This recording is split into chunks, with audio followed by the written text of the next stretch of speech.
Welcome to A Closer Look. Today we're talking to author Anna K. Stone about her book, You're Not Listening. Tell us a little bit about your book. Your book really is almost like a case study of the Baltimore City school system.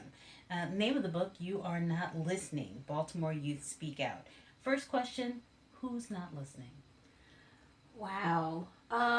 Well, the book is broken down into 10 chapters, and it talks about parents not listening, teachers not listening, schools not listening, the police, the mayor.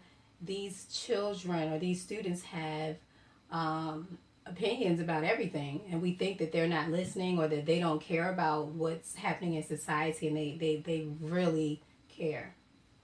Now, this was first released in July of 2010. Why you have actually brought it back out again? Why did you think it was relevant to bring back out again? Well, not much has changed in the system. We have different leaders, but some of the issues are still the same. So, excuse me. I think also it's a great way to point out that things haven't changed. If children 10 years ago were saying a particular thing about the school system and we're still facing those same issues today, then what are we not doing? Mm-hmm. Do you feel like children in the Baltimore City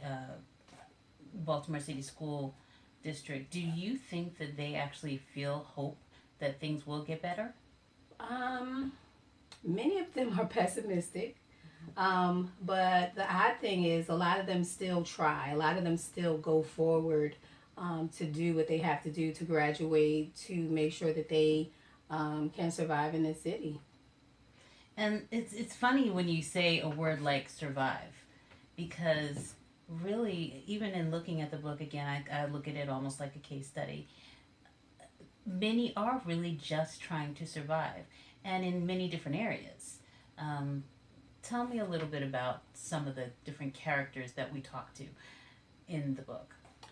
Um, well, we have a young girl named Janae who has challenges with her mother, who wants that these children, they want to have discipline, they want boundaries, they want rules. You know, they fight against them, but they want that. Um, as she states in the book, she wanted these rules even though she enjoyed doing whatever it is that she wanted to do, but she felt like because she didn't have those rules that her mom didn't care. So there's a double-edged sword with allowing your kids to do what they want to do. They're going to be happy, but how does that reflect and relate to their opinion or their idea of you and how you are interacting with them and the judgments you're making for them? It was very interesting, and of course, we should say that the names in the book are Yes. fictional. So it was very interesting with Janae because, like you said, her mother was very permissive, even to the point of letting her go over to her boyfriend's house. How old was Janae in the book? Janae, I think she was about 14 or And 15, 14 or 15. and her mother let her go over to her boyfriend's house and stay overnight. And and when she called to try to pick her up, what happened? Well, she called her mom to say, "Hey, mom, come and pick me up. I'm ready to come home." And she said, "Well, just stay. You can just stay."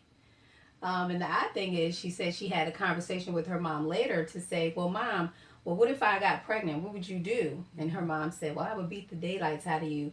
And she was just confused about why you would allow me to do a particular thing and understand the consequences, and but then be upset when when things happen. Right. And this isn't to point the finger at anybody, but it is really for us to be able to take some kind of self reflection, though, isn't it? Exactly. To see the kind of lives the students that we're teaching lead and how we can best help them in the classroom, because they're not just a brain.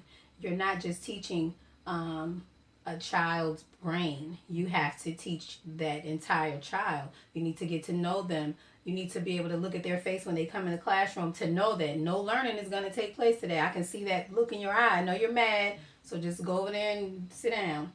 Okay. And it's interesting because of the fact that you really do get to go home with these children in this book.